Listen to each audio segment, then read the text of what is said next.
consultation with different people doing the research over that position, whereby everybody was almost saying so. So that made me hope and to go and pick for, the nomination form. How easy or difficult was it for you to look for the votes in the whole Iganga district? Yeah, I not say it was not easy. Because previously you were a councillor for just one sub-county. I will not say that it was not easy or easy. But I want to say that, you see, being known by everybody, you know, whenever you pass, people just say, Gabula, Gabula, Gabula, because I'm a down to us person. And as I said, I worked under those chairpersonship. And by the way, even if the other times that I was not in, leadership, I've been a panelist on radios. I've been disseminating information related to, propagating information related to NRM. So your name was not new? My name, Gabula, you know, either a child or somebody, who is an adult, knows Gabula. You were not a new man. I was not a new man, and the people would hear me even in those councils, even when I was not in those councils during radio talk shows. So, in Usoga they say, Obumane, Busingati, or Obuzira. What inspires you as a politician?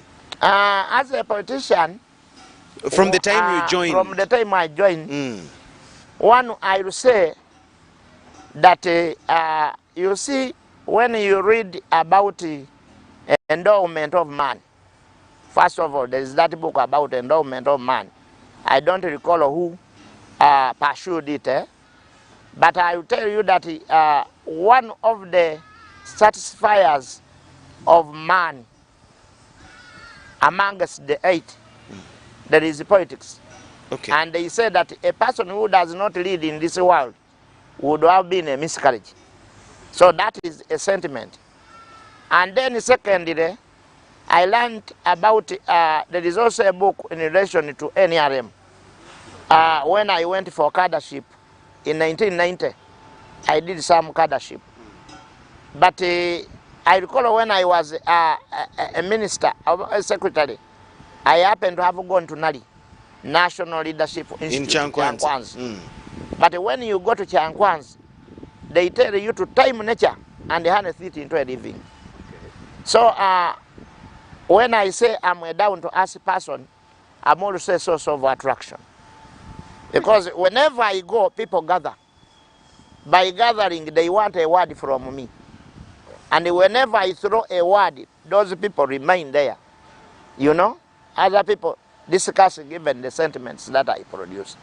Now, given the NALI, the National Leadership Institute, then given the endowment of man, timing nature and harnessing it into a living. You combine all that? Mind all about that. And they say that whoever is on us has to share the hectares well. Now, about the endowment of man, from life, from religion, from education, that man has to make money in a conducive environment. Then above all, there is what they call development. Developing yourself and developing at a global level. So those are, what we are supposed to do. Then marriage, then given the task somebody to have power or to belong to politics or to get affiliated to politics. Then, marriage, going through what you are given.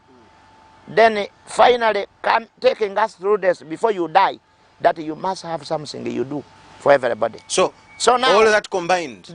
All that combined, together with equitable utilization of assets, which is also, an endowment that you are supposed to also to share the hectares well in this world before you die. So me, I looked at that, then I said, what can give me service above self, so that I can render service, in a way of allocating resources. So combining all that, And by virtue of my name, Gabula, let me tell you, my uncles come from Kamuli. And that's where now we have the Chabazinga, the name Gabula. Me, I developed some ambitions along with that. But I also admire these people, the Basoga. Like one when I was at Wenges DA across there is a health unit for the late Chirunda Chivaidinda, who passed away, my museum there. But I would see him when he comes with a lot of people and the way he addresses.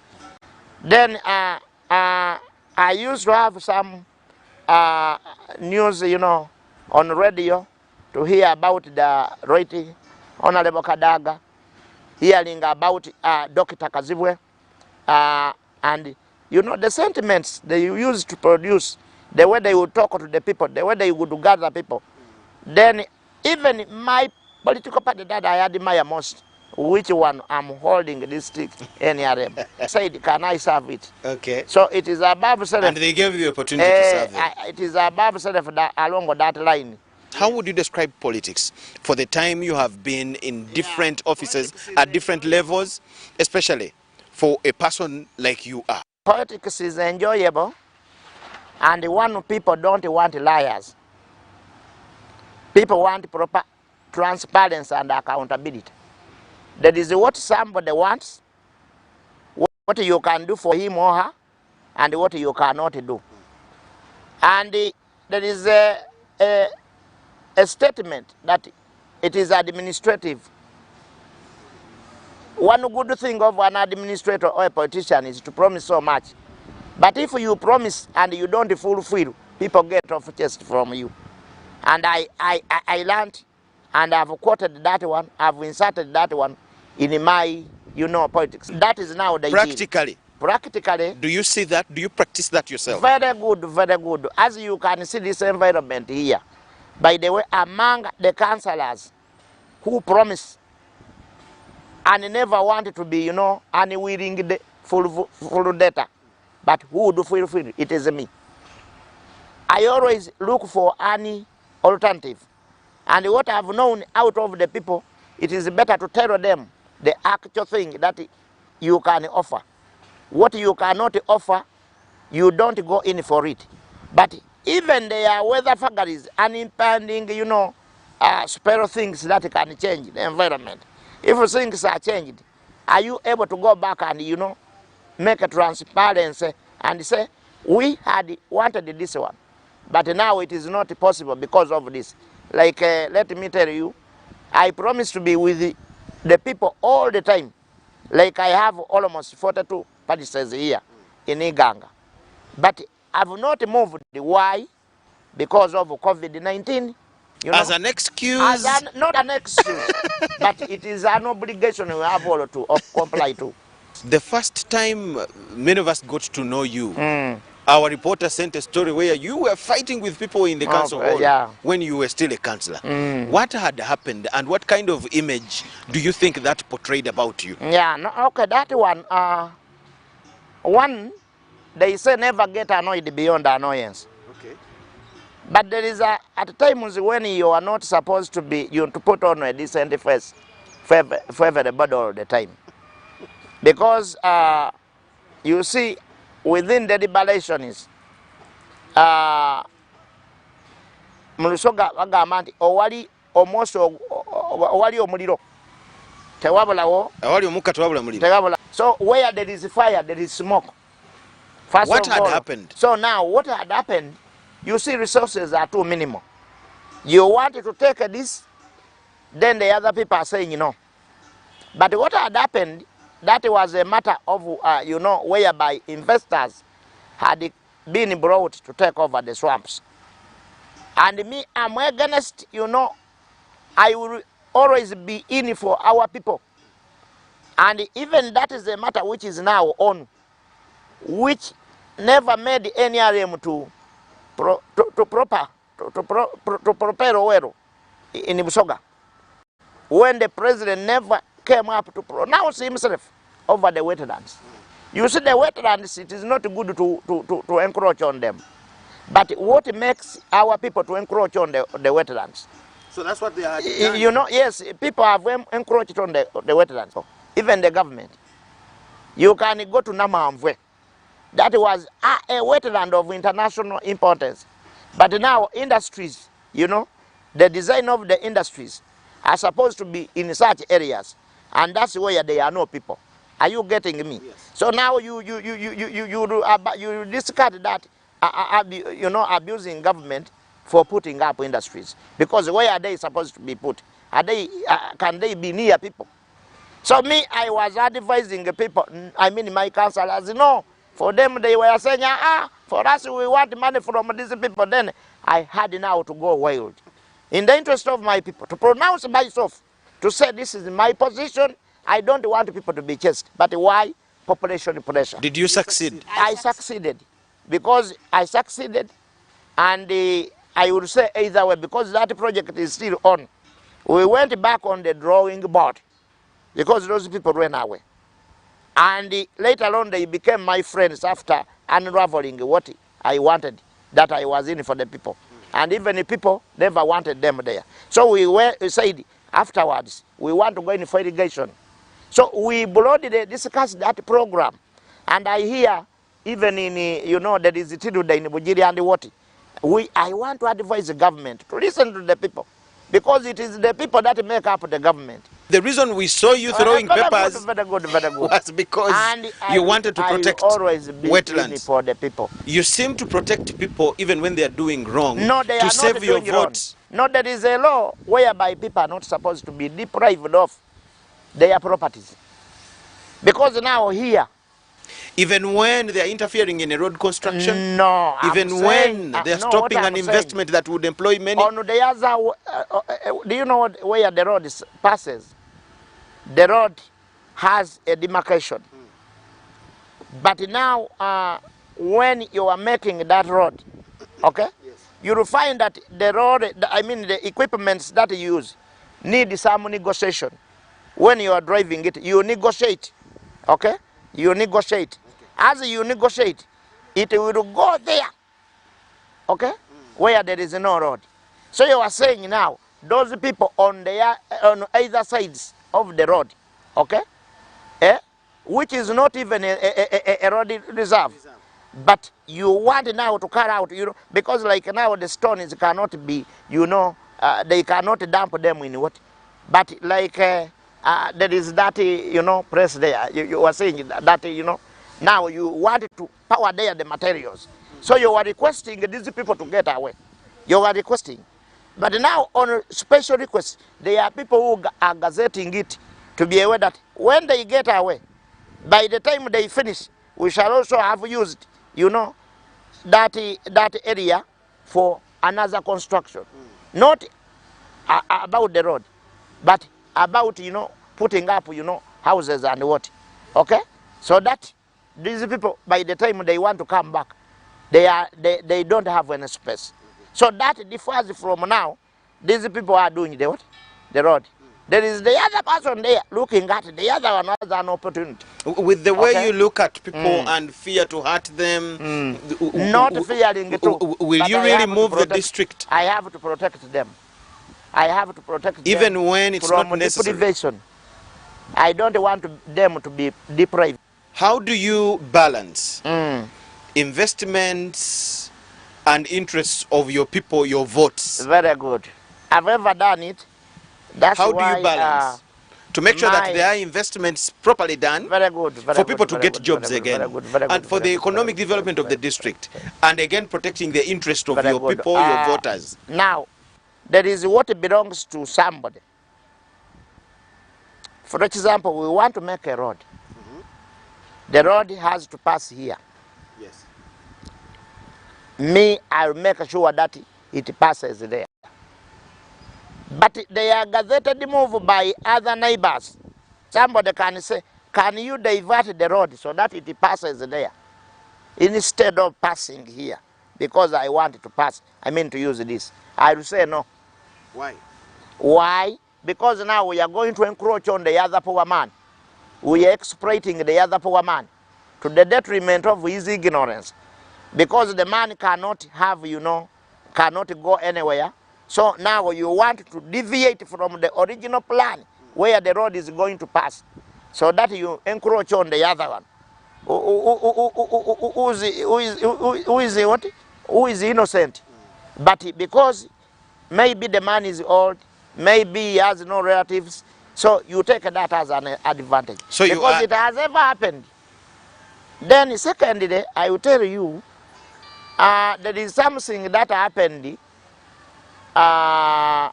yesterday, but I would say it is a week. We had, you know, a program of opening a road. Yes. Some 15 years back. And we happened to have made it ourselves. People ganged up and had to open it. It was there before. Now, after opening it, people are using it. Then somebody comes and sells, you know, his plot on the other side, but says you can even take over the other road. So the other one comes and closes it. So when I was invited by the one winch, I said, what is your problem? You bought this area well knowing that there is a road that passes here. And you bought the other part. Why now to do, you know, this? He said, no, but I bought it. I said, you man, you are going to follow victim as a culprit. Okay? Me, I worked on him myself without even informing government. I said, you bridge the ropes.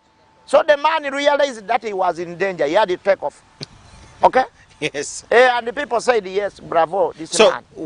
So now, because I've lived for some time, given the experience I've told you, and we have been using that, you know, path, now which was developed into a road. But it was not crossing in the other one's land who sold the land to this one. Who came and claimed it? Yes, who sold it to this one. Okay. Now, when the other one sold, he said, even, you know, that road belongs to my what? Which is not the case. He deceived the buyer. He deceived the buyer. That he had bought the road yes, as well, part of very good. And now the buyer sees the road, because what is the primal? By the time he bought this land, the road was not part of the land. And it is even that road that took him through. It's a gazetted road. It is a gazetted road. So you are just a fair man. So I'm just a fair man. And because of being a fair man, that's why I've not got problems. Thank you so much, Mr. Gabula. To you watching UBC TV, we are having a conversation with the chairman, LC5, Iganga District, Mr. Gabula Ezra. And we're going to discuss a number of things. On return, we have now looked at him. On return, we're going to look at local government. Then take time to look at Iganga, the district, the people in it, how they're living, poverty, social services, roads, and all that. Thank you so much for watching. Enjoy this break, but do not go anywhere.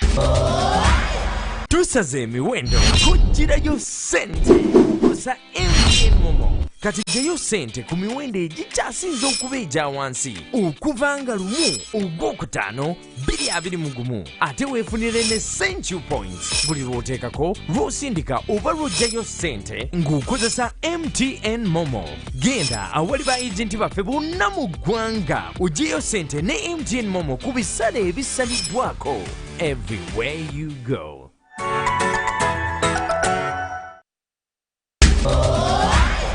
UBC One on One, welcome back from the break, and we are in Iganga having a conversation with the chairman LC5 of the district, Mr. Ezra Gabula. For all of you, the people in Iganga, I dedicate this program in a special way. Mr. Chairman, welcome back from the break. Okay, sir. Yes, you are in local government administration, like you said, basing on your experience. How would you describe the local government system in Uganda? Having been at the district for a long time as a councillor, even at the sub-county, can it really change the livelihood of Ugandans? If decentralization is fully executed as per its intended goal, because one, we wanted to bring services nearer to the people. Yes. And that is the intended motive. So in another way you're asking me that has it done something for the people? I will say first of all, one, yes. For example, I use the road sector. What was there before was that we had graders from Bugembe. So how effective were they being used by all districts in Busoga? Because district administration was there. Now, I want you to compare along with that with the road equipments that the districts have got. So Iganga has. Right now we have learned Bugweri.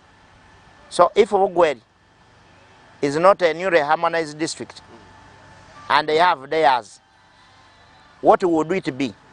Now ours would be used here and Bugweri would also be using theirs. But now because Bugweri is a new district, they which still is need not assistance. Yet given by government equipment. Now we are lending them. Okay? Now that is a bad all eye for the equipment from Bugembe. So, in Ginger? From Ginger. But now, relatively, I'm using that one. We have our machines here. Where is the problem? Why do we have still bad roads? Somebody would ask. Yes. Now, that is not a problem of the other machineries. Okay? But if the machineries have been given, but the same funding remains, okay? It was 400 before, it is still 400. 400 what? Million shillings. Okay. Now, that money, wage bill inclusive. What is the wage bill? That is the money for the workers within that sector, both for water and the engineers there. So you remain with 160 because there is money for operation. They divide it. So if decentralization can be fully executed vis-a-vis the funding to come enormously increased so that these machineries can be more effective at all times, then it would really do wonders. It will do wonders. Don't you see? So now, the way I'm reasoning, decentralization is good because it came with, like, if we want equipments, we have them here, okay? But what about the funding? Now, on the side of finance, it has not increased its funding, but where is the problem? You see, Uganda is just developing. And I want to appreciate, before any RM came in, was that money there as it is? I will say no. Okay? So I want to say decentralization is good. Of course, the population was not. The population was not as high as it is. Definitely, that means the tax. The tax resource base. Was not that big. No, it wasn't big, but even I don't want you to discuss along that line. Why? Because like now, I take you to education. Education was there. Teachers were not getting any pay. We had licensed teachers. Yes. But when NRM came, it started on paying teachers, looking for teachers who are qualified. And right now, as we talk, when you talk about government schools, we don't take on teachers who are not, qualified. Okay? And teachers are getting their pay. So you really think now, the decentralization system can really... But there are some funding gaps that need to be tell you over that. I not say that the national budget is not enough. It is all about financial discipline. To do with who? Let me tell you about resource allocation. Okay. Because let me tell you, for example, I'm not complaining about the MPs. But if we say we want an MP to get 50 million shillings, that mitigation can be made. Because it is within themselves to budget and allocate resources. Now the district, they say, the council has 20%. That is a law rigidly made there. Take you to the issue of vehicles. We used to have problems. So are you saying government is spending too much elsewhere and very not... Good, very good. I don't want to send in Chirumam. That is, it favors other sectors more than the decentralization. it's a brain child. Are you getting? How can we have that because solved? Like now, when they said the district chairperson let them get vehicles, because now do you know how it came out? The president said no buying of those old models. Specifically came up with a model which couldn't have been afforded. The district could not suffice, to buy, because they said buy it from your own 20%. Then that would be swallowing councillors' allowance. Now, when they advised the president, he said, Minister for local government, look around for some money together with the Minister of Finance. And it was, Did you get a car yourself? No, I have a car that I inherited from, because we have a district car. But how effective is it is? You see, there is a lifespan for, every vehicle. That vehicle came almost when the other chairman was leaving, okay? Now it has been used for 5 years. As we talk now, it is squalid, it is dilapidated, it is down in Bugembe, okay? And to put it back requires some more money. Okay. Even the other one of Bujiri you had yesterday, let me comprehend this one. Even the other one of Bujiri wanted to kill that chairperson whom I'm serving with, because the tires just got off. Then he took him on the, the trailer. So the vehicles they bought, I want to appreciate them. And I want to appreciate the 5 years. It is not an easy journey. The journey is too what? Long. You see, you're sounding exactly like people are angered with the MPs. No, we are not the angered. MPs. The MPs, I appreciate their work. Yes, but I'm saying, in a you want a car just like they need it. You're asking for a better car just like the I'm MPs. Not asking for a better car. I'm saying if it is 5 years, let it also apply to the LC5. Okay, but for matters of clarity, you said government is spending too much elsewhere. Very good. Not on the local government. And that is not fair. How much would be enough for a district? Like LC5 chairman, I get 2 million. Then the MP get more than 2 million. But I'm charged with the responsibility of remaining behind here in the district, because I don't want to accuse the MP of not, being with me here. Is ever there to execute the obligation, passes the law, okay? They have dialogue of, things that needs to be developed in parliament, including policies and other laws, okay? Me, I want them to do that for us, because for us we do the ordinance. Exactly. But now we do the ordinance, you see, here in Iganga, for example, I have 3 constituencies. 1, Chigulu South. 2, Iganga Municipality. 3, Chigulu North. But I'm supposed to be everywhere. Now, yet these people, each one goes only to that very good. particular constituency. They come during the time when they are free. But me, I'm supposed every day to be at work. The activities, to be in the office. Okay, so to go back let us drive your point home. Very good. Are you better than 2 million? How much do you think is enough? No, that one day, I'm saying as they increase theirs, can they increase that one of the district chairperson? No, Mr. Gawula. Yes. Be straight. You are the man at the ground doing the work. No. You have seen several chairmen as a councillor. In comparison with their work, how much do you think would be enough for their payment, for your payment as a chairman LC5? No, I will answer that one, that when you have food to eat, yes, can you give food which resonates?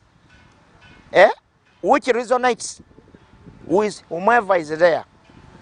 The reason why I'm saying... Don't you have a right to ask for what resonates? No, we don't.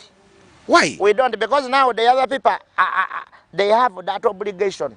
They are only limited by... If you don't demand, if you don't express the need, no, the who will answer to your call? Okay. But my demand is limited to saying that I want this. But what I'm saying, if an MP gets, gets to increase, his allowances, let it be cross-cutting with a percentage, because they know better why the chairman gets the 2 million. And how does... Quote me, by the time he was, given 2 million, what was it for an MP? Does the payment of the chairman affect work at the district? Very good. How? How? You know, you go for burial, you need to assist people who are in problems, like during this time, who is not asked. Somebody like me, as an LC5, somebody would come to me and say, I want food. In a apparently similar way, would go to an MOP. But we don't have calamities every day. Yeah, calamities are not there every day. Yes. But what about problems? Illness. People get sick every day. That's why even before COVID-19... You are running an administrative unit. Make sure that there are services. Health centers have the drugs, demand for the drugs, demand for payment of doctors, and ensure that there are services. Do you need to have a salary to give people treatment yourself? Now, is it your personal duty? I want you to get my point. Okay. You said, is the decentralization really effective as by the intended motive of government? Me, I'm saying there are funding gaps. And one of the funding gaps I said about the roads, I said most of the money that comes, like the 400, most of the money is for wage bill, to pay for the workers within that sector. But now when it is being pronounced, they say we give them 400. No, it is not true to that extent. They don't touch how it's broken down. How it is, you know, separated down. Okay. But it has some stringent attachments. So from there, I told you like that when they brought the tractors, they thought money is there as 400. No, it is not as 400. Okay? You break it down, it would be 160. And now to take you to reason about that one, what does the central government, when it is making a road like that one, spend on just Malam? Okay. You will find that they spend there 300. Now they want you to use the 160, which remains, as money to be used on roads. And they work enormously, like the way they plan for the other roads. They come and say, hey, why are the roads bad? Because now with 160, you get only 3 roads. But we have about more than 30 roads. There is too much corruption at the districts. Do you agree with me? And what explains... it is not only in districts. We are talking about districts because I'm with a district leader. Yes, but... what explains the too much corruption at the districts? Yeah, that one I will explain. But what I wanted to expound on it, that corruption is everywhere. Because like now, what are we given as a district? For example, you'll find that I do agree with you that corruption, I can't say it is not within districts. But corruption also should be defined. Okay? For example, if I'm given something, does it reach where it is supposed to go? That one is a problem. And if that problem is there, then I become problematic. So I'm not saying me alone, but even you, even the other one that we are talking about, who belongs to the district. And it is my sincere argument that we become too transparent, okay, and more accountable to the people. What causes the corruption at the district? So what causes... Is it the underfunding that you talked about? One, it is underfunding. But again, you steal the little that is sent to you? No, but why is it underfunding? Underfunding goes with, you know, sending money. So what will happen if we send you too much? Yeah, sending money of late is also corruption. You see, lady funding, there is inflation always. There are weather factors. For example, you fund a road. It is supposed to be funded within 2-3 months. Then you say, we are breaking off. We shall give you after. Now, somebody has opened the road. Now the water has come, the rain. It has spoiled, you know, some of the areas, you know, where this person passed with a grader. So, is the level the same? There are some deprecities, So you find that somebody now has to go back and revisit to reshape. So corruption before, you know, starts with the sending of the money. But it is a cross-cutting. But you don't want to talk about the corruption here at the level. No, I said. No, I said. I wanted you to bring you to what brings problems now. Okay. Now, what about the weather factors as the, you know, the rain, you know, rained heavily. It has now degraded the road further. Beyond what has to be done. Beyond what has to be done. But the other one has to power there, the malam. Do you see the problem? Are we still maintaining the status of the level that the other one put it on? If not, I've seen the local government accounts committee of parliament yes. Ordering for arrests of district leaders, technical people, over accountability and misallocation of funds. What causes that at the district? Okay, what causes that? I wanted you to appreciate the other one first. Yes, I have. But over this one, I want to appreciate. But for Iganga, I'm yet to study. Because newly harmonized as I am, you see, one of my work is to monitor these government activities. I monitor the performance of civil servants vis-a-vis what they transcend as activities. So that one is there, it has been there, but we wanted to discard it. There have been cases in Iganga? Yeah, no, there have been cases. That one I cannot say no, but I'm not saying that I've vividly seen. Because I said I lost for some time when I wanted to go for parliament. But now I've come back as a chairperson. And I want you to retaliate. What are you doing to mitigate, personally, what are you doing to mitigate cases of corruption in your tenure? I'm very tough on civil servants. And once you hear them crying foul, crying like squirrels, okay, then this will be the man. Because I'm not an easy man. Really? When it comes to accountability. And I'm telling you, Iganga, we want it to be on a new face. And it is my argument to how clean are you yourself? Myself. The way you were saying to me. That's why disabled as I am. By the way, you say this disabled people sometimes. We'll come to that. You know, they get annoyed, but we leverage. So I want to leverage. And I want to promise you that Iganga civil servants are going to excel to the best. Those that have been doing so, I want to appreciate. Those who don't want to change, I want them to change. Like I will tell you of one aspect. Government sends money under gratuity. Pension is under gratuity.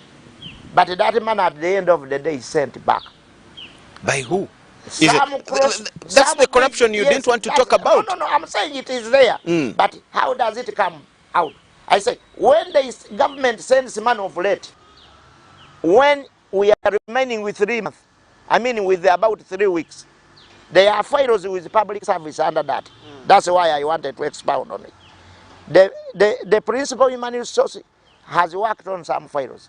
They have been sent to Kampala. Before they are worked on to be brought back, because now what they compute for this person who has retired must be resonating with what the ministry has. Now, where is the delay? This is what I want to find out. If it is the delay is with public service, then that money can be reclaimed back. But sometimes the delay can be with us here. I'm assuming.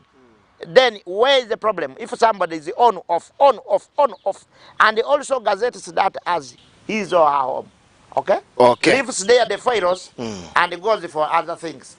Now time goes beyond, whereby he or she is supposed to what? So we are saying we scale up and give the organizational time more than what somebody's peculiar interest. What are the main challenges of this place, Iganga district? Yes, you are born of this district, you have been a leader throughout. What are the main challenges of this place? The challenges here, first of all, I'll begin with the administration. Not the district but the whole area. There is something I wanted you to get. When we look at or talk about revenue as a district, there are some lakes and rivers within other districts. What was Iganga before? Those like Mayuge, what is that lake there? Bonda. We have landing sites like Bonda, where they within Iganga, but they are not. They are no longer part of Iganga. So do we still remain with the basic revenue, because there is a lot of revenue there. So now Iganga is left barely to improvise over other alternatives that are income generating. So that is the problem. So we cannot be able to get revenue that is sustainable as a district. As a district. Now, what is it about our people? There is a lot of poverty. Why a lot of poverty? You see, when you talk one, I'll talk about we had Busoga University.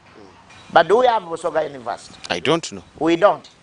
And in this period that we don't have distances to go for education is not easy. So that's why we agitate for Busoga University. And what will Busoga University bring in Iganga? In terms of fighting poverty? In terms of fighting poverty. Tell us. One, when the distance is too short, you know, people would not, you know, that a certain percentage will increase on, especially those who want to become elite, to get educated, they will go there. So that is one. Then two, what about the lecturers that will come to Busoga University? How many are they? What will they fetch to Iganga? Somebody has got his salary, will pay the rent. Okay? So the hostels that will be put along, you know, that Busoga University, we have no. How many people can that sustain, Mr. Gabula? Oh, there are many. Because even during the time when it was here. Because I'm looking at the whole population of the district. Yeah, that is okay. We had people from Kenya and Sudan. Okay? They would buy Memvu, buy what, you know, rent people's houses and what have you. So economically, that Busoga University was a thing in the district. Yeah, and by the time it will come back, because does not, you know, necessitate me to put on a decent face for government. But I'm helping government since I'm yellow. And if yellow, NRM wants to get votes from here, it is one of the negations why we lost. Okay, because the president never pronounced himself. But since he has pronounced himself, it had its value. It is of besides Busoga University, what else are you doing as leaders? We have you yourself, 3 MPs. What are you doing to ensure that our people get out of poverty? Leaders, we are mobilizing people by sensitizing them to get into economic activities. Me, I normally ask people, I normally ask those that I find out or I come across, and I say, today you don't have anything to sell. A week you don't have anything to sell. A month you don't have anything to sell. If you don't have anything to sell for almost a month and other month, what do you have as an income? So can you get engaged into economic activity that really can generate money? Get out of sitting and wishing, which does not make a what? A man. Because look at me as a disabled person with disability. I'm a strugglist. I struggle over so many activities. So why are you seated? So the mobilization we are taking on, it is my sincere message. It is my message that I have installed into other leaders, and I want us to move on with that. It is just a good message. Secondly, what about the infrastructures that can enable this person? We engaging private partners. I talked about the money for the roads, which is not enough. But we want to supplement on. How do we engage? Like I will say, I want to appreciate there is a TIAC, social cooperative. There is that team that is managing, you know, transaction of sugarcane, selling it to a TIAC. And I want to appreciate the government. Put there some money. But we have engaged the leadership, which I want to appreciate. And they are going to work on our roads by giving us, to boost sugarcane, to boost, you know, growing and business. Sugarcane only, but you know, relatively, who uses those roads? Is it the sugarcane, you know, farmer? But there are other crops, there are other products that are being transported. Okay, you know? Mr. Chairman, so that one. We are winding up in the interest of time. Very good. As a person living with disability, There are so many people living with disabilities who console themselves and sit back, just like you said, wishing. A strugglist you are, what message do you have for those colleagues? My message is that having disability is not inability. And they say when you are looking for somebody of high concentration of power, then a disabled comes in. Because we are not equally endowed, but we are given different talents. Okay. So my sincere argument, one, is that that goes to all parents, inclusive, global, I will say, not to leave behind a person with disability. CWD. Take a person with disability to school or at school. Okay? Empower that person with education. Then my argument also goes beyond the parents. It goes to us, people with disability. For example, I'm a person of short stature, short or missing, congenital in nature. But I've been, you know, what I never told you, I've worked with the National Agriculture Research Institute. It is a public agriculture institute. I was, you know, manning, I was on management committee dealing with researchers. Yes. And you know researchers, their caliber, their education. So if I got chance to, like that one, to man them to be one of the managers. It is only because you were educated? Because I was educated. I was on the management committee. But chosen because I was able to come up with policies. And they depicted me from here. That is during the other time when I never came up. So now, relatively, if I become a chairperson, what do you take as a message? How have you helped people with disabilities in this district, for example, having their own in the thing, like we normally say? NGOs. Like I've been in Idiwa. That is Iganga District Integrated Women Disabled. It is a women disabled, but it has cross-cutting issues that deal with the men. The executive director is Madam Kayanga. So I innovated that one. I've been on board to lay policies, to develop some, circle, and relatively, I've been, you know, giving a message, and you know, advancing for, making advocacy for PWD. You see, those ramps like the other one by was not there. The ramp there wasn't there, but those ramps. We have advocated for ramps everywhere because they are buildings of all the dilapidated model that don't accommodate what, yes. So now what I wanted to is that as I wind up, when I talk about better roads, then a person with disability needs better road. I talked about, I came up with schools like a number, more than 7 that were not there. Like one Yaka, Banada, Toka, and what have you, Saint Mulumba, Kamiles DA. You see, making an environment friendly for a disabled person who cannot able to move. And as we talk now, I'm the one with 3 schools, but now they are 4 in Stan. Why 3 to 4? That is Bulondo, Bulanda, Butejike, which I want the government to grant aid. But in the whole country, they are 48. But in Eastern here, Eastern region, they are 3 to 4. Then why do I want them to be granted aided? There is a man who cripples, who does what? How do you expect him or her to move a longer distance? So we are reducing on the what? Vis-a-vis, you know, bringing such schools as policies that every village must have a what? Then when it comes about water, we are advocating for more water sources. We are getting NGOs which are friendly, which can give us water. Why do we want the water? To reduce on the distance for this disability, a person with disability who cannot move an elongated distance. Then finally, we developed ordinances here, and I was behind developing an ordinance for disabled. You have served at the LC 1, 2, 3, 5, and now you are at the top. Are there other plans as we wind up?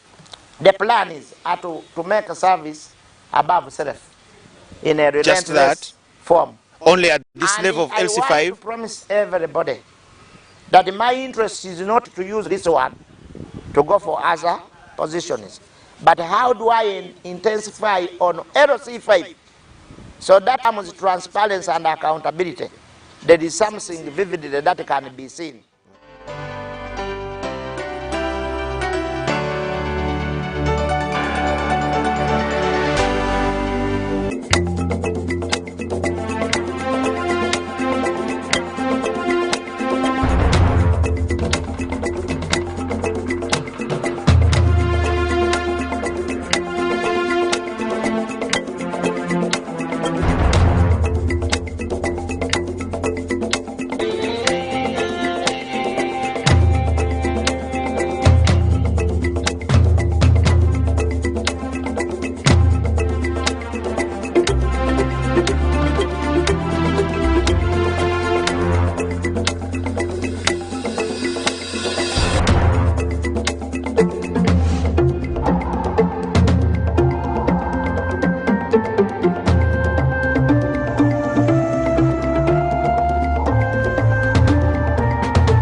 Well, thank you so much for tuning in to watch UBC News Tonight live from the Now Avenue, exactly at 10 p.m. on the 20th of August 2021. My name is Sharon Chomdisha Senyonga with Magalu Mohammed on Sign Language. Welcome once again, and we'll take a look at our top stories of the day.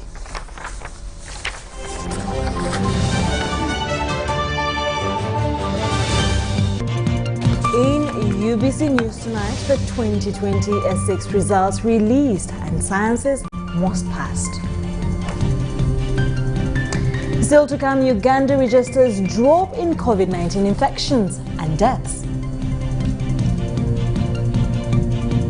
From the international scene, Taliban carrying out door-to-door manhunt. Lastly, in our sports news, Uganda Cranes continue preparations ahead of World Cup qualifier against Kenya.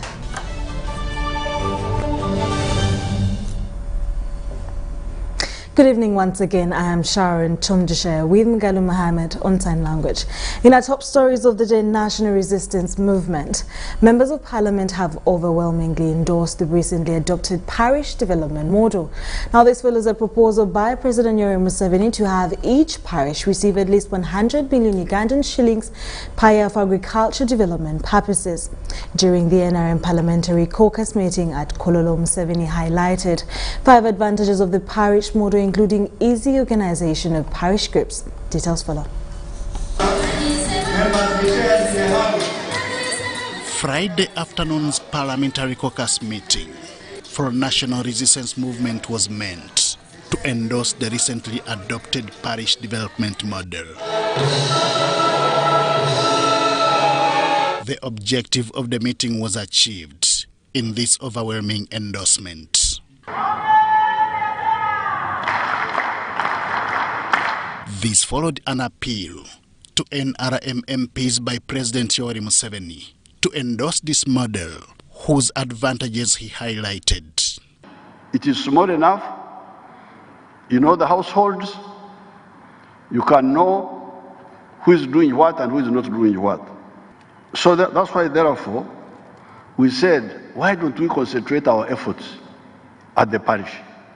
Number one, so to have got a definite geographical area where somebody is answerable. Upon enumerating these advantages, the head of state had this appeal to make. I really now demand that the NRM leadership put 100 million shillings per parish per year. 100 million. Why do I say 100 million? Because if we put 100 million, per parish per year. In 5 years, we shall be talking of 500 million in the parish circle, government contribution, and revolving.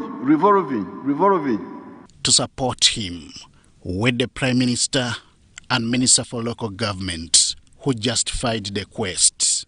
We are suggesting that a seven-member committee headed by the LOC2, the chairman NRM, the chairperson Women Council, the chairperson Youth Council, the chairperson PWD, and the parish chief as the secretary, and at least one person from the elders to head the parish model. We're saying under the parish model, we shall pay attention to community access roads, bridges, upgrading the local markets, extension of electricity to our communities. To achieve all this, it will take ring fencing of some percentage for women and youth, as emphasized by some MPs. If we do not mention that a certain amount, a certain percentage is ring-fenced for women, Your Excellency, this will be abused at the level of implementation. In the parish, all people are there. And if you want to ring-fence for them, that is the best place to ring-fence. Where you say, out of the 100 million, 30% is for women or 40%, I don't mind whatever percent you want to decide.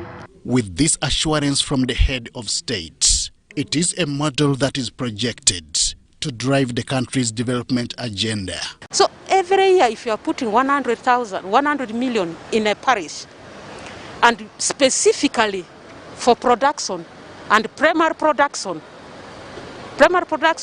in a way that you just look at agriculture, and under agriculture you look at animal husbandry and crop husbandry, I think this is going to awaken people to improve production. There is no way youth will now be in the centers when they have this money, which is going to be like 30 million or so directly for the youth. So the youth will engage themselves in the wetland areas and produce a lot of fish. Uganda has had similar development models, including in Tandikwa, National Agricultural Advisory Services NADS, and Operation Wealth Creation, among others. Some of these are reported not to have registered much success, a reason why the parish development model has been adopted. Henry Okrut, UBC. In more stories that made headlines today, Ugandan National Examination Board has released the 2020 USC results, indicating a better performance compared to previous years. Now, the Minister for Education and Sports, Janet Museveni, released the exams and expressed happiness over improved performance in science subjects compared to the previous years. Details follow. Here we are. Yes and amen. At least 68,013 of the 98,393 candidates who sat for the 2020 USCE have qualified for the next level of education. Reports indicate that 98,393 learners, of whom 57,264 were female and sat for the USCE examinations in April this year. The Minister for Education and Sports, Janet Museveni, released the examinations and was pleased with the improved performance mainly in science subjects compared to the previous years. When we have more candidates taking science subjects at this level, then the prospect of taking up the places in the science-based programs at the universities and other tertiary institutions improve. I do observe that we often present results comparing the performance of girls and boys here and there. How one sex does well and another does badly there, and sometimes magnify the unsatisfactory performance of one over the other. Honestly, we should be fighting against unsatisfactory performance in all its forms. Janet Museveni also disclosed that the Ministry of Education plans to engage the Health Ministry to establish vaccination centres within schools. In talking about safety, let me continue to remind head teachers, principals, and heads of other education institutions of learning to mobilize your respective teachers, critical non-teaching staff, and learners above 18 years of age to go for their COVID-19 vaccination jab as vaccines become available. I have engaged with the Minister of Health, and she agrees with me that when the next consignment of vaccines arrive, which I believe has happened, vaccination posts shall be extended to schools, to universities, and tertiary institutions. The released results indicate the improving performance in science subjects. We need more girls to embrace studying sciences. There is a common misconception or belief that females are less able to do sciences compared to males. This is very wrong, Mama, because I've taught ladies, girls who have performed even much better than boys. Although there is a drop in the number of candidates registered this year, entries for the science subjects and mathematics increased significantly compared to entries for 2019. Candidates who have scored grades A and B demonstrated high levels of knowledge of the subject matter, and they were able to handle tasks that required high order skills. Their work in the practical examination also showed ability to manipulate apparatus, ability to record observations correctly, reflecting the accuracy level of the instruments they have used, and the ability to manipulate the data generated correctly. The Secretary UNEB disclosed that Eliab Daniel of Iganga Secondary School with sight impairment was the best candidate among the 208 registered candidates with special needs. Senior 1 and Senior 5 selection is planned for September and October on a date yet to be communicated. Mutonyi Hilda, UBC. Congratulations to all the students that got the results. Now, Ministry of Education and Sports release of the 2020 Uganda Advanced Certificate of Education examinations sparked off wild celebrations at some of the institutions that excelled. The UAC examination release was held in Kampala and immediately triggered necessary celebrations as the news trickled down to various schools. John Bansentama reports. Budo Senior Secondary School in Wakiso District has proved it will never play second fiddle, and this has been evidenced by its display in the just released 2020 Uganda Advanced Certificate of Education results. Deza sanyu nnyo era nga bitwasuubira abaana abo okukola tebatukoze eki tebatu denies that possibility abaana bakoze bulungi twagala okubeebaza engeri gye twakozeemu kiraga nti yes it was planned beno performance y'essomero enteri accidental ejja as a result of well set strategies. Budo Senior Secondary School's A-level class of 2020 was of 449, with the returns magnificent as per released results. Nekirala abaana bano bali inspired by our theme. The theme for 2020 yali the struggle for academic excellence. 5 students including Solomon Semakula, Humphrey Mwesigwa, Owen Galabuzi and Abraham Masaba scored 20 points from science-based combinations. It's not accidental, it's not by surprise. It was because it's all about God, prayers, read books and sacrifice. The factors behind how I got my 20. First of all, 15 students scored 19 points, with those that managed 18 points in Infinity, at a school that's all-encompassing and diligent in extracurricular activity like sports.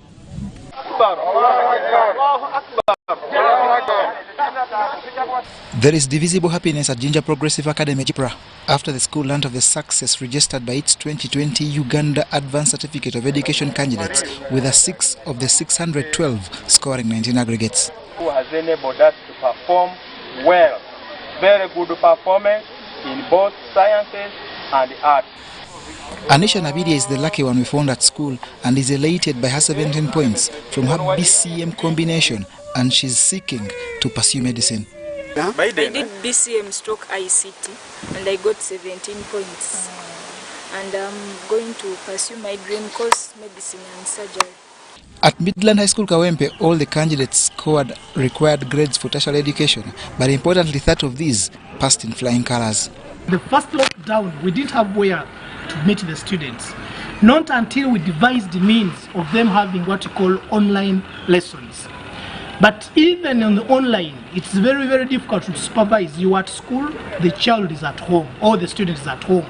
So that was a very big challenge. We also had a challenge with the data being very, very costly.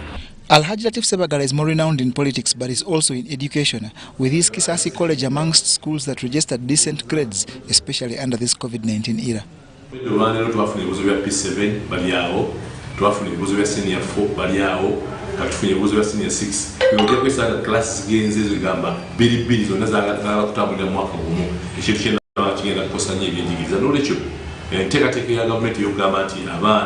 bagire mu phases ate kutaleka mwezi wa 10 mbasaba aba ministry n'okiwa president esogende ekipemu abaana tubajja kusubira ku radio abaana tubajja kubeera nga bononekidde ddala kubanga oluli n'omugalo guli abaana bangi batadde mu masomero. Crested Secondary School in Makindi has continued its legacy of excellence. We really thank God so much. Crested Secondary School has made it once again. We've got so many 20s. So far, all scientists have passed. We have 20s, we have 18. We are so happy. We thank God because it was not easy, but we thank God that all our students have passed with 2 credit passes. But the scientists have excelled. We have 2 students with 20, we have 4 students with 18, and so many other students have done very well. I want to thank the teachers so much for the work they did. The school has over the years triumphed academically, and yet again, despite COVID-19 ravaging the education system, had excellent students, many of whom were in sciences. My name is Agaba Chris. I'm so excited. I got 20 points. I want to thank my colleagues who helped me with the competition, the likes of Muchibi who had 20 points. We had other 4 guys with 18 points. I want to thank all my teachers. I want to thank my parents who paid for me school fees. At times, one may think that sustained success can be gotten used to. But this is never true, as evidenced at Seta High School, Umbala campus, where the 232 candidates that sat passed with 2 students with 20 points, and importantly, from sciences. I appreciate my children, the candidates of 2020. They were very disciplined, and that one enabled us to mold them into responsible leaders of tomorrow that Uganda needs. Seta High School Excel Campus Mukono, on its debut at the Uganda Advanced Certificate of Education, registered at 263 candidates, and here 3 students from the science class scored 20 aggregates, much to the jubilation of all involved. This is our first sitting. It is a baby school of Seta High School campuses. We had 166 students.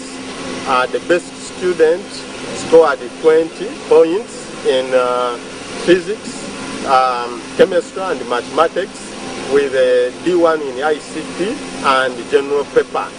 Seta High School Green Campus Mukono is yet again atop the standings after being ranked one of the best in arts combinations. Out of 199 students, those are students that sat for USCE 2020, we've got 3 students with the maximum points, that's 20 points. 2 of them did PCM, that's biology, chemistry, math. 2 of them got 20 in that science combination. In Mukono, Seta High School main campus registered 166 candidates, 4 of whom have scored 20 aggregates in science-based PCM. I want to thank the good Lord that all our students, all of them passed, and they are in position to get in the universities of their choices. 3 students got maximum points 2020, and they are science students, PCM, PEM, Azige, Yiga, Dominique, all of them, those ones have got 20 points.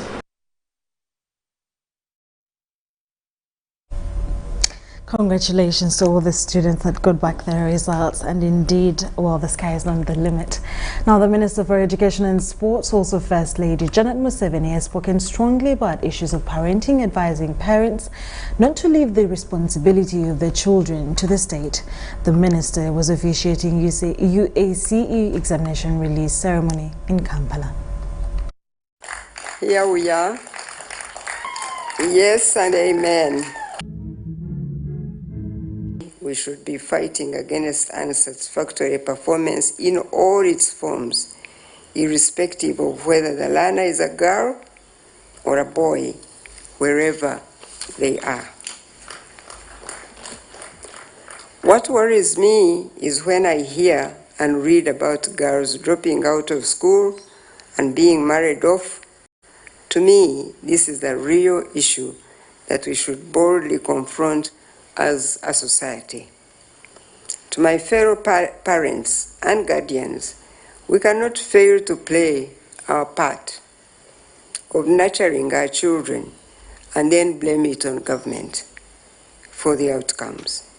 Nurturing children in the home is a responsibility of the parents and guardians, not the state.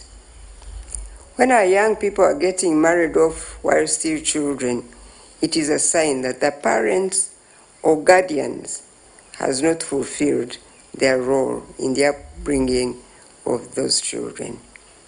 It may be convenient to play their role.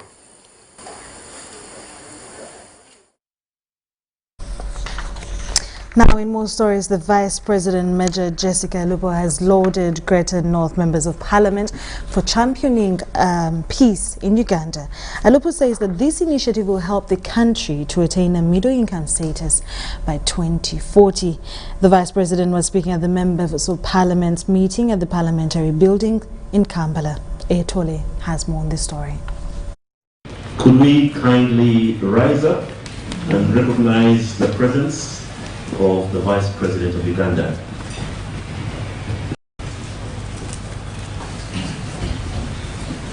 Your Excellency, the Vice President of Uganda. This team is constituted fully within the Greater North and beyond. How do we address legacies of conflict? When we talk of conflict in today's era, many people will talk about Northern Uganda immediately and Kasese. But we forget that there are actually conflicts that happen way before. As long as we do not address legacies of conflict, they stay on, and we have cross-generational trauma being passed down. I am called Victoria Nyanjura, Munyoro by tribe. My story started in 1996 when the LRA abducted girls at St. Mary's College, Aboke. It was a total nightmare. Every time I talk about this story, I still get the fresh memory. On that fateful night, my life changed. I moved from that innocent schoolgirl who wanted a bright future to a nightmare of walking away with the rebels. I've never gone out of it. In 2016, the government of Uganda and Parliament of Uganda, for that matter, passed the National Transitional Justice Policy. This policy is a ray of hope. It's a ray of hope to victims of the various conflicts. Creatures, and as humanity, we all love peace. We love justice. And we are all craving for accountability and national reconciliation. These are all precursors for national development and economic transformation. Without reconciliation, we cannot progress as a country and as individuals. And Madam Vice President, that is why the members are here today. During your deliberations, you have discussed issues on peace and justice, causes of war and conflict, consensus building, peace and accountability, human rights issues, and the role of Parliament in enhancing sustainable development. We are talking about the history of this conflict. From Arua to Kotido, from Kitgum to Kisoro, there is now total peace across the country. And I would like to request you to clap for His Excellency President Museveni for being a commander-in-chief that identified peace as a turning point or a center of gravity for any development process, including this meeting to take place peacefully here. I would like to therefore invite everybody to applaud the initiative undertaken by the Greater North Parliamentary Forum, which has enabled us to reflect and discuss these important issues that characterize the path to genuine development and nation. And I'm here to pledge my total support to the Greater North Parliamentary Forum. I'm privileged to close the meeting officially. I thank you, and I have said all this for God and my country. Thank you very much, Excellency the Vice President. Thank you very much. In more news, Prime Minister Robina Nabanja has met with the UNDP resident representative Elsie Etafor to review the Development Cooperation Plan. This is her first meeting with the UNDP chief since she was appointed Prime Minister. Now the meeting took place at the office of the Prime Minister in Kampala.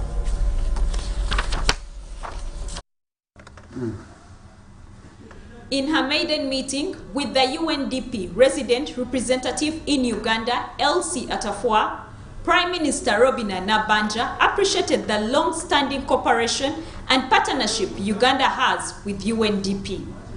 She made a passionate appeal for more support from UNDP to avail Uganda more COVID-19 vaccines. The pandemic has affected women, older persons, refugees, and marginalized groups.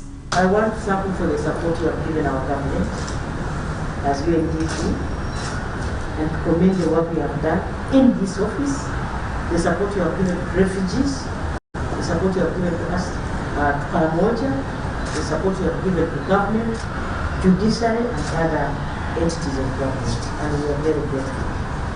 I want to also request that we get your support so that we can have access to vaccines, to vaccinate our people, to vaccinate Ugandans. If we don't vaccinate Ugandans, then we cannot say we have done it. We can only say we are safe if everyone is safe. The Prime Minister said other areas that need support include implementation of the UNDP 3, which emphasizes the much cherished parish model. The UNDP resident representative Elsie Etafor thanked the President for appointing the first female Prime Minister ever in Uganda. She pledged UNDP's total cooperation with government to achieve Uganda's development agenda. We'll be working with you and your team to put together a program for women leaders in the country and then begin to strengthen your capacity. In fact, there is a proverb or it's a saying, right, Honorable Prime Minister, that when you educate a man, you educate an individual, but when you educate a woman, you educate a nation. And therefore, the support to women leadership is very key in the development agenda of the country. In Uganda, UNDP supports government to achieve sustainable development, create opportunities for empowerment, protect the environment, minimize disasters, and build strategic partnerships. The meeting was attended by the Acting Permanent Secretary, James Collins Dombo. Doreen Nasasira reporting for UBC News. Thank you so much, Doreen Nasasira. Uganda is registering a drop in the number of COVID-19 positive cases, according to the Ministry of Health. The Minister for Health, Dr. Ruth Acheng, confirms that COVID-19 positivity rate has consistently dropped from 22% to now 2.8%. COVID-19 is one of the most devastating diseases the world has suffered, and it is in the interest of people that this deadly disease comes to an end. Ministry of Health confirmation about the reduction of COVID-19 positive cases is one of those relieving statements as people yearn to resume a normal life. A consistent reduction in daily confirmed cases from the peak of 1,735 on the 10th of July 2021 to a new law of 62 on the 15th of August 2021. 2, a consistent drop in positivity rate from the highest of 22% to an average of 2.8% to date. 3, a fall in the daily admissions of the severe and critically ill patients from a peak of 204 to less than 50 per day to date. 4, a reduction in the daily deaths. However, in spite of the good news of the reduction in COVID-19 infections and deaths, the Ministry of Health still warns of a looming third wave that is anticipated to be more lethal.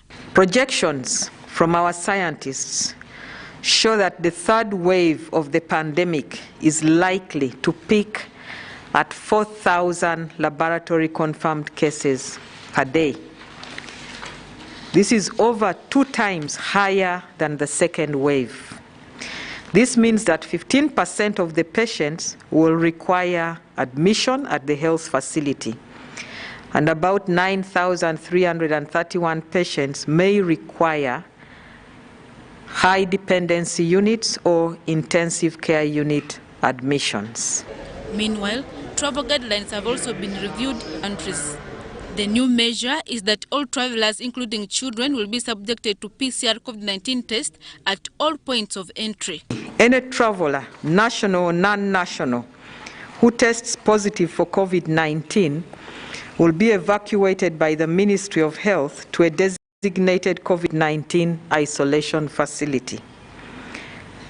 C, children under 18 years who test positive for COVID-19 will be allowed to undergo home quarantine with their parent or guardian.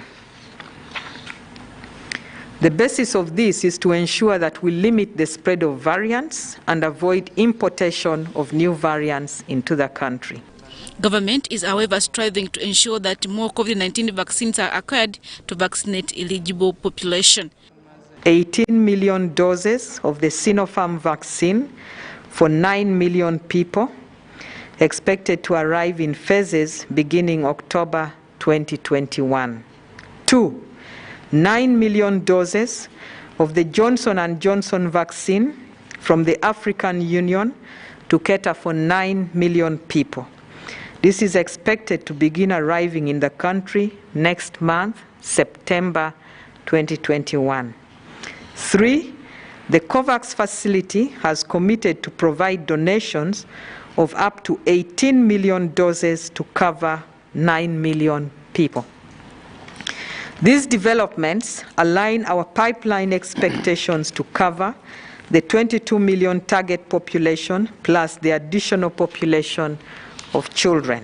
I think our position is the same as that the WHO has taken, requesting the developed countries to hold on this decision to undertake third boosters so as to make vaccines available for the other part of the world. And this is largely because we will not be able to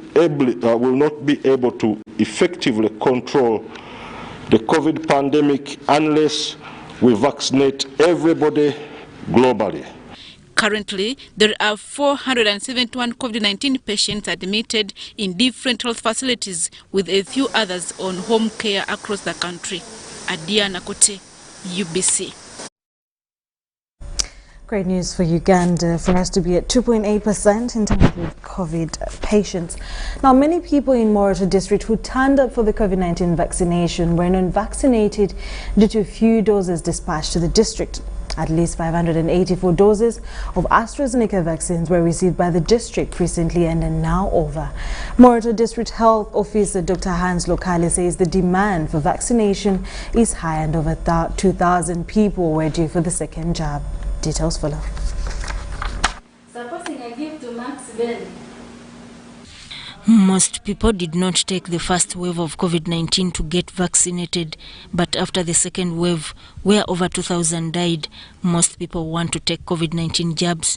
A 30-year-old James Jomomoya, resident of Moroto municipality, never took the vaccination after the first wave of COVID-19. That they brought the jab, we were not, personally I was not so much checking to go and pick or to go and get vaccinated. Akol Yunus and Moya heard that vaccines had reached most health facilities in the district and went to get vaccinated, but the vaccines were over. Second wave of COVID-19 came and I saw what was happening in the different parts of the country. I rushed to the hospital to get safe, and for you is not vaccinated, you are not safe, your life at risk, meaning if you get corona anytime you'll go. So I am so much worried. I'm like, why? But now when I reached there, they told me they are done. Moroto District Health Officer Dr. Hans Lokali told UBC that an overwhelming number turned up for COVID-19 jab. Over 2,000 people were due for the second vaccine, but the district received only 584 doses, which got finished. 584 as of today are over, so we have 0 in our storage. About 2,176 people from our registers who are due for their second doses. So that's the burden. The burden is about to take their second doses. So our appeal is that NMS sends the vaccines for these people who are due for the second dose, as we mobilize vaccines for those. The district is mobilizing teachers and students above 18 years for the jabs. How many students we have within who can be ascertained, those that are going to school, but also what is also important is that we know that schools cannot reopen not until the teachers have been duly vaccinated. So that statistics of the number of teachers we have per sub-county and per various schools is already in the office of DHO, and we are going to use them to do that mobilization. Mobilize, people are willing to receive the vaccine, and we are waiting. When the next batch comes in, we will give to a specified category. Over 4,000 people have been vaccinated in Moroto district, currently on best care. Maureen Yiga, UBC. Thank you so much. Now, the Director of Public Prosecution inflating purchase of relief items for people affected by the lockdown due to COVID-19. These include the former Permanent Secretary Christine Guatude Chintu, the Commissioner for Disaster Preparedness and Management Martin Award, OPM Accounting Officer Joel Wangela, and the Assistant Commissioner for Procurement Fred Lutimba. Justin Margaret Tibulia presided over the case. Has withdrawn criminal proceedings against the 4 OPM officials accused of corruption cases. Prosecution, led by James Kauka, during a hearing by Justice Margaret Tibulia, presented a copy of the withdrawal letter by the DPP at the Anti-Corruption Court in Kololo.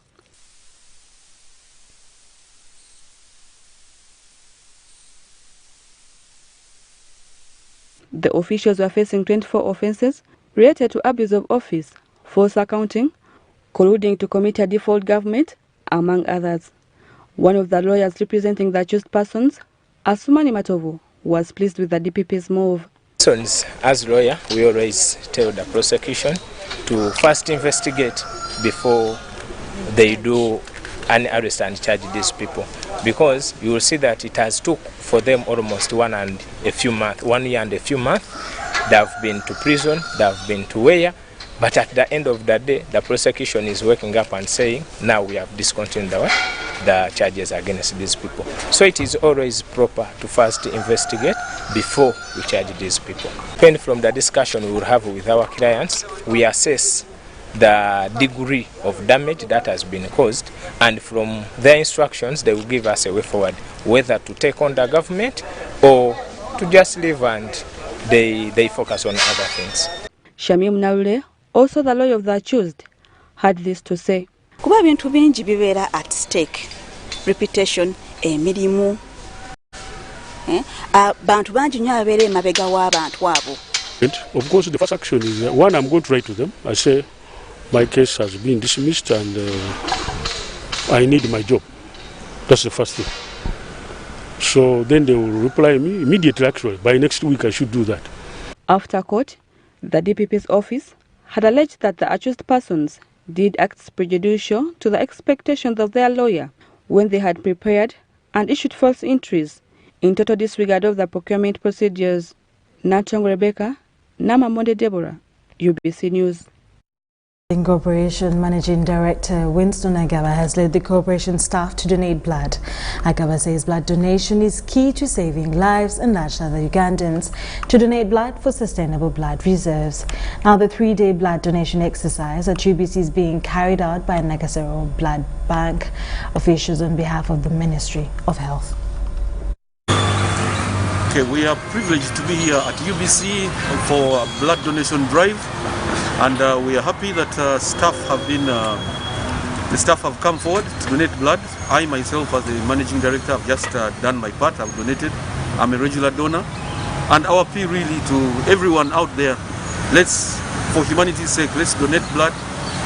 You might need it today, or your relative or friend, wife, children. Let's all be humane enough to give this commodity that is God-given and that is in scarce supply. So my appeal, let's be humane. It's a 2-day drive here at UBC and it's open to the public. So anyone willing to donate, please come. Today is the last day. But definitely other donating centers will be announced by the blood bank. And our appeal is we should all be humane enough. We are here today carrying out a campaign, a blood donation campaign, actually countrywide here. As Nakasero Team C, we are at UBC, and next week we shall be at City Square. We have many teams. Please reach those teams and donate blood. We need blood. We need actually too much blood. Right now we all know that we are under COVID. All institutions are closed. And remember, we've been sustaining from those institutions. So we are asking every well-wisher to come and donate blood. You know, donating blood is voluntarily done. And actual blood that is having cases, several cases like cases of hepatitis, HIV, cases of syphilis, we don't use it. And we call upon people to regularly test, come and donate safe blood, because we only need safe blood. Only safe blood saves people. So ideally, when blood is infected, we burn it. We burn it, and actually we give hospitals blood that is tested and is well screened. Well, you can as well donate blood from wherever or whichever hospital you decide to. The People's Defence Forces Deputy Spokesperson, Lieutenant Colonel Ronald Kakurungu, has issued the program for the burial of Lieutenant General Pecos Kutesa, who died at an Indian hospital recently. Now, General Pecos Kutesa retired from the Army on the 5th of August after serving the forces for over 42 years.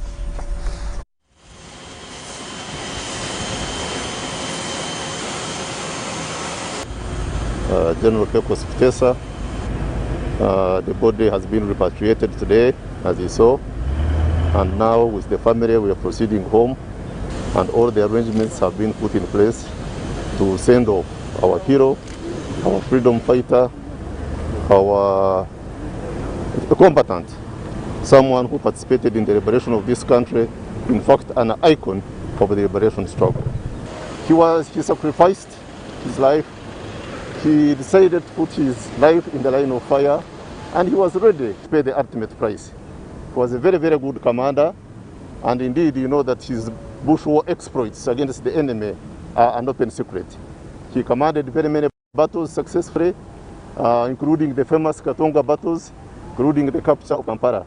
So really, as a force, as an army, as a country, we have really lost General Pecos Kutesa. According to the program, tonight the body will remain in the hospital. It will be brought to his house in Ibuziga tomorrow at 8. At 10:00 hours, we shall have a service to celebrate and to thank God for his life. At exactly 1400 hours, if there are no changes, the body will set off for Kabula, Yantonde, where we shall have the burial on Sunday. I don't know the numbers, but we just want to be mindful that we are still in COVID period, and therefore we do not expect many people at the residence, and would also pray or request that people do not turn up in swarms because of COVID-19. Yes, indeed, he was a member of parliament, and by virtue of that, his body is supposed to be taken to parliament. Unfortunately, this has happened over weekend, and the parliament doesn't sit over weekend. So we've been told that the speaker, the deputy speaker of parliament, has allowed to give a special session on Tuesday in tribute to the late fallen general. He's been a comrade, he's been a friend, he's been a roommate, he's been all that to us, to the family. He's been a father, he's been so good to us. But we thank God for the life that he has.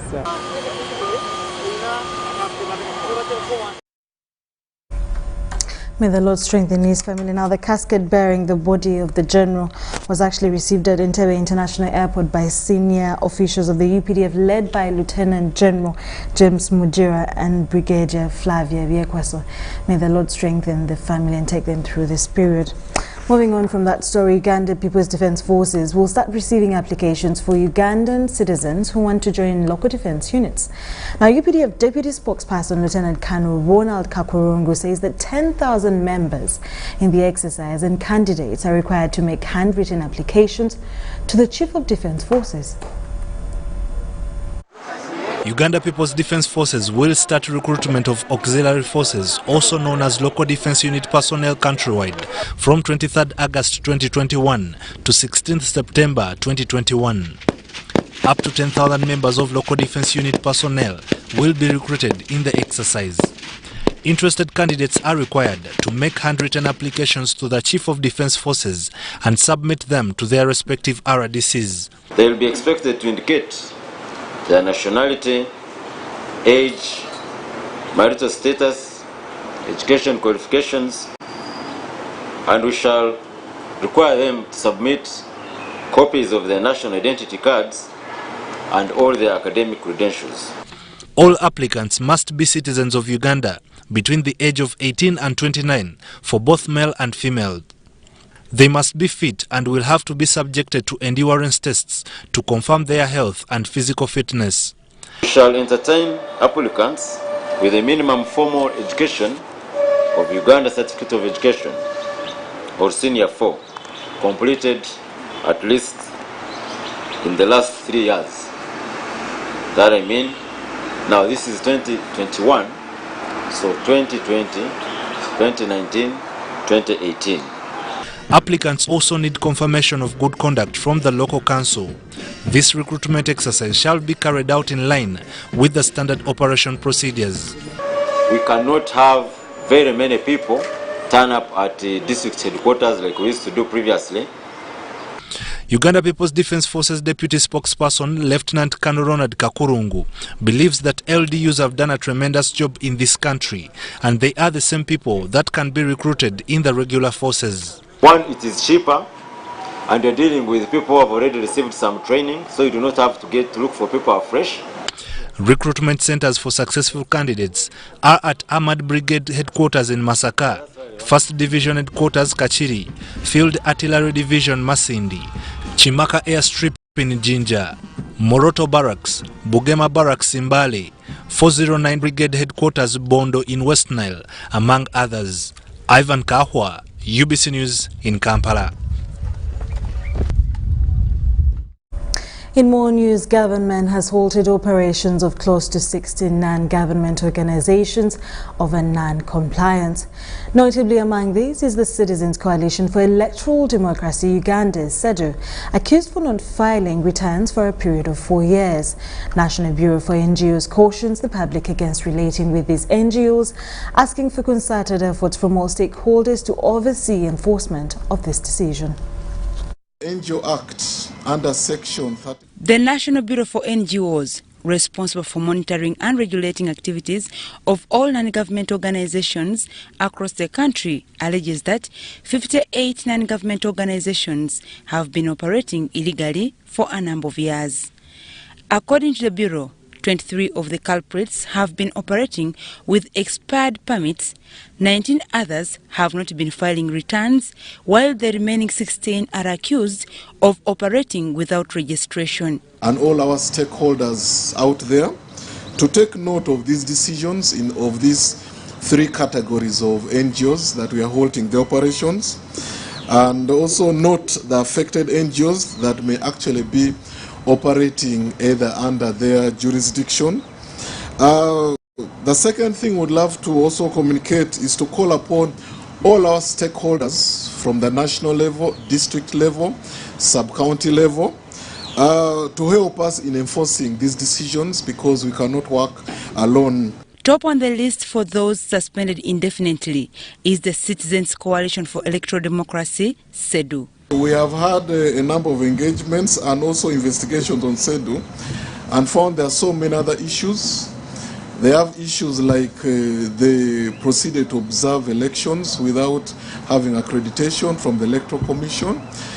They have been operating without a clear MOU from the area where they're operating.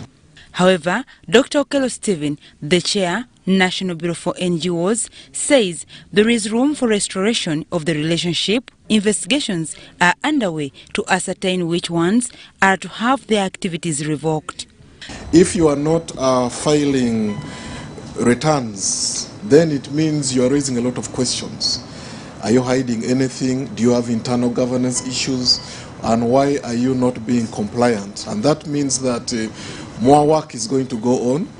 So we have indefinitely suspended some of the operations to enable them really convince us why we should not go to the next level of revoking their permits and cancelling their registration. There are 2,200 non-government organizations operating in Uganda. Dorcas Kimono, UBC News. You're still watching UBC. In more stories, the State Minister for Economic Monitoring, Peter Ogwang, has urged officers to pull up socks and stop delaying implementation of government projects. Now, the minister blames the accounting officers for delaying releasing funds for such projects that in turn delay government projects. Minister Ogwang, who is still new in the office, has pledged to improve the government performance and ensure the projects are rapidly accomplished within the stipulated time. So I want to pass a strong message to the countryside and specifically to the accounting officers and the civil servants. Time for delay or slow implementation of government programs is no longer acceptable or tolerated. I am moving further to begin looking at to work with my senior minister of presidency through our RDCs. They are going to be giving us reports every month in terms of how the implementation of these programs are concerned, on how they are behind schedule, on how the poor schedule work is happening in those areas. We and myself and my senior minister of presidency with the Right Honorable Prime Minister, we are going to move firmly across the country to begin to make sure that these programs are implemented to the latter as per the timelines which have been given in terms of the contract awards. Furthermore, we are also going to begin looking at having a review on the performance of the budget, because this is an area which also has a big impact on the economy. As you all know that I'm here in economic monitoring. It is government which is the biggest employer. It is government which has the biggest amount of money, which is contracted most times in terms of services. Unfortunately, the slow implementation of these projects affects the performance of the economy, affects revenue generation, which of course also becomes a problem in terms of service delivery. So I want to call upon all accounting officers across the country, across MDS, that we are no longer going to tolerate any slowness in terms of the implementation of government programs. It is entirely, we are going to look at what your work plans are, and we shall be able to monitor according to your work plan.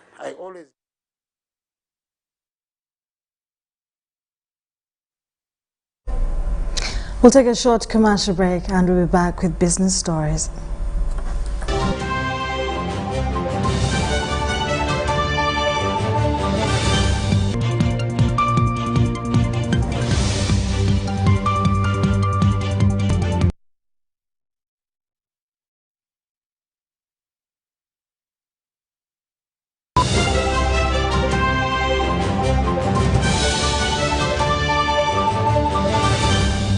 Today in History.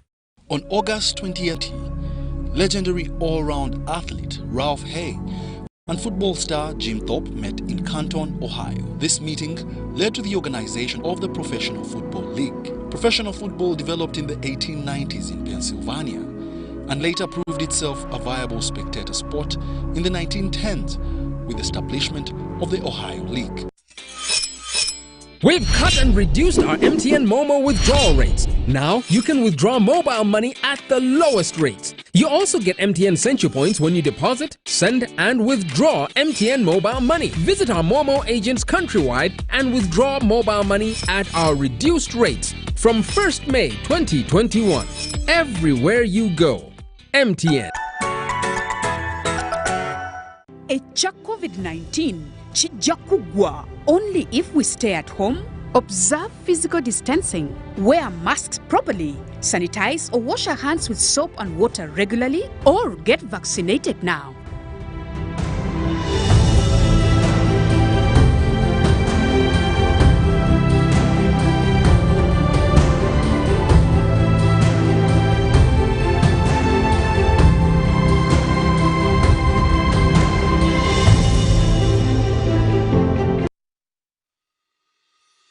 My name is Nyamgisha Abigail Lillian. I'm a malaria champion. Today, I joined the rest of the world to observe the World Mosquito Day. The mosquito transmits a parasite that has caused a lot of harm to us. It is the cause of malaria, a disease that has killed many Ugandans and contributed to poverty in many homes. As we observe this day, I appeal to families to avoid and prevent mosquito bites by not allowing mosquitoes to dwell in their households. Close windows early, spray houses against mosquitoes, use mosquito repellents, sleep under long-lasting mosquito nets, and prevent mosquito breeding areas around the home. To our scientists, please investigate and design new technology for mosquito control. To our policymakers, let us prioritize interventions that will eliminate this dangerous mosquito from our community. Together, we can achieve a malaria-free Uganda for God and my country.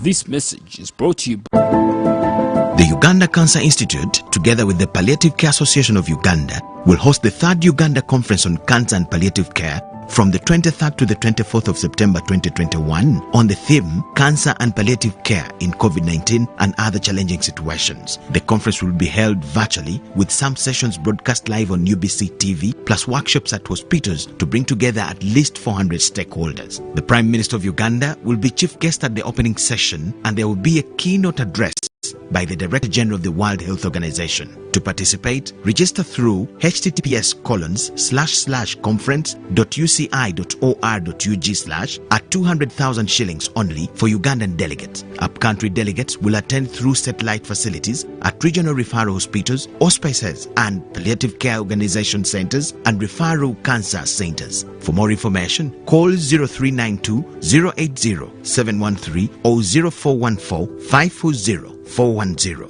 Email conference@uci.or.ug or conference@pcau.org.ug.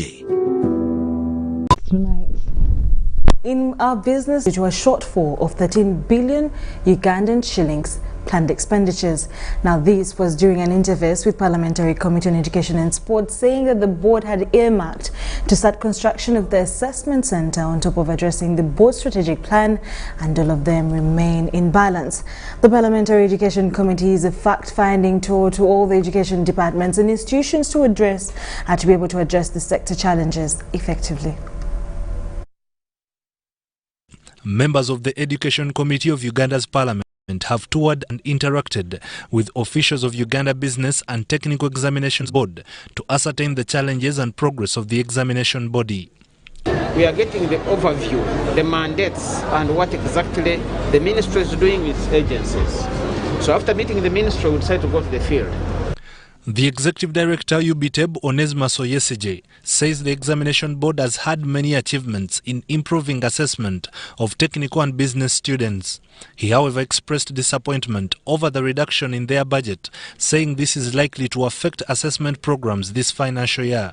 The implication is that you see, as an organization, you are not able to achieve what the board set out to achieve. There are very many activities which were costed to reach that figure, and they are not going to take place. Now, when you add on the current cut of 41% because of COVID, then we are just at standstill. Strategically, we are stuck. Members of Parliament questioned the board on the various engagements related to improving of the assessment of the technical and business education.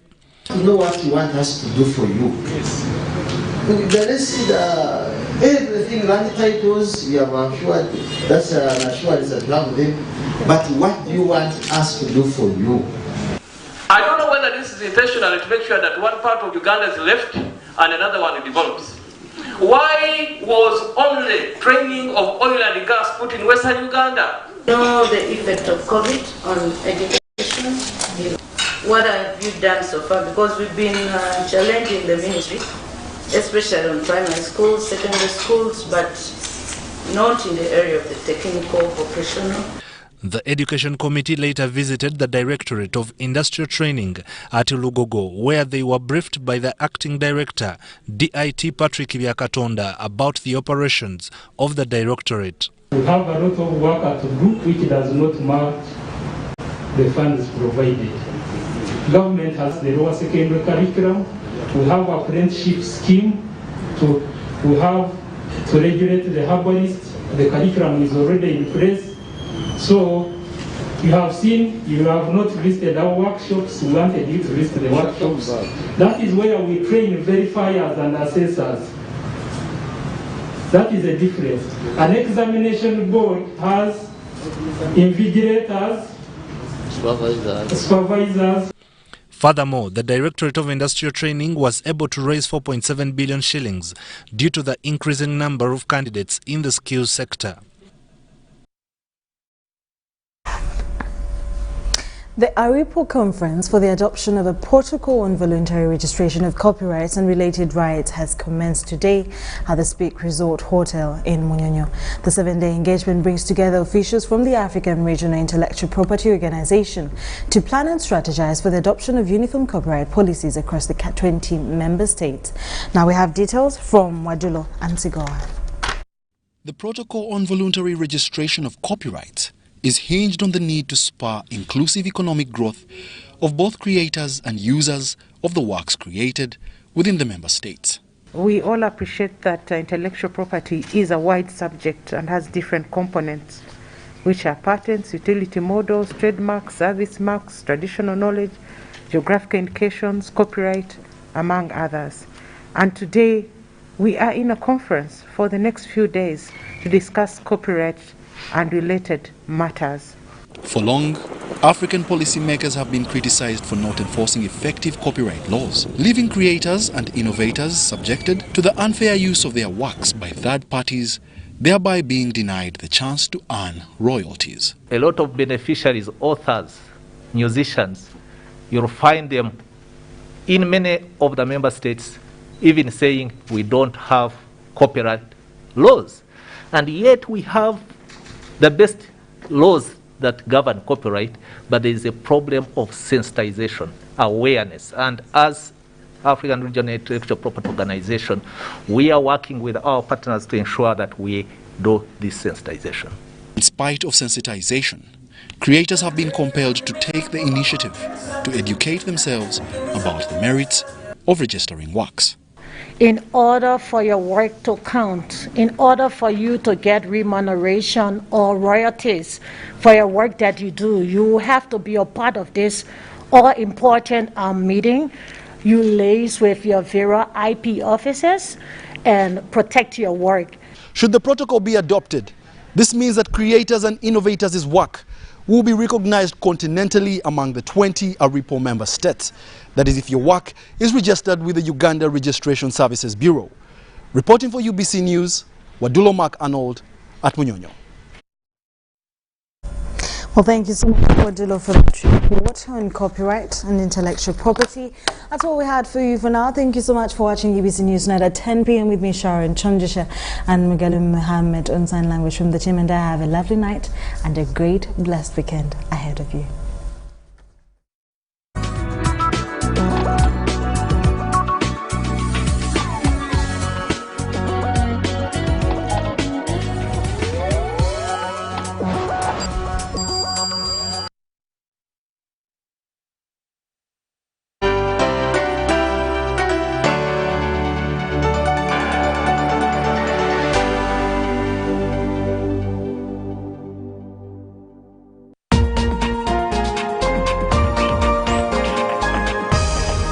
Up next on UBC, brought to you by... Keep the lights on. Use Airtel Money to pay for all your Yaka bills conveniently. Open the My Airtel app to buy Yaka units. Airtel Money. Simple, secure, borderless.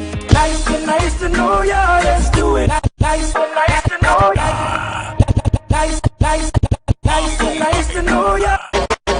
Nice to know ya, let's do it, Nice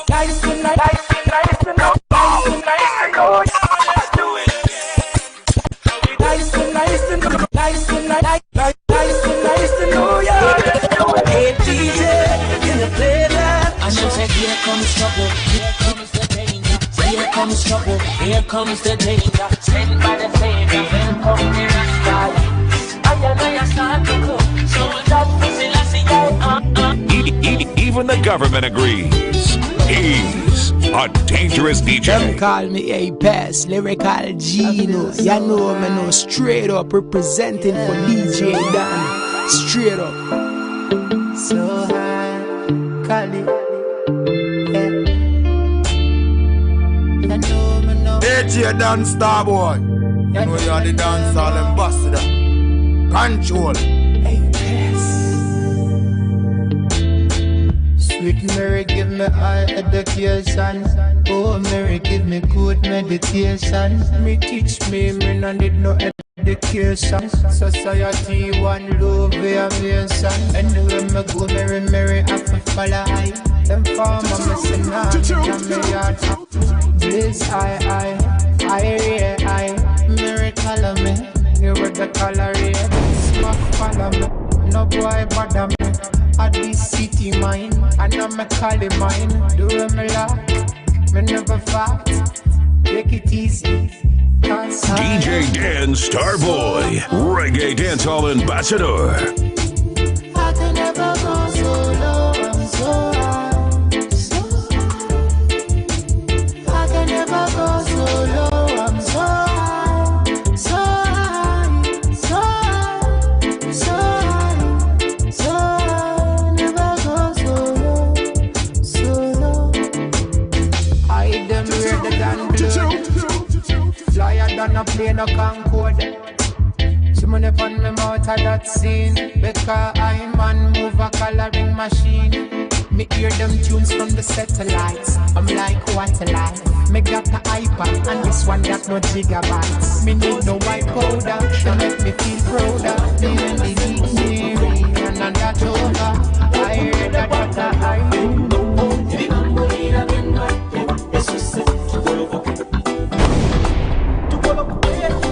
DJ Dan Starboy. You know you're the dancehall ambassador. Control.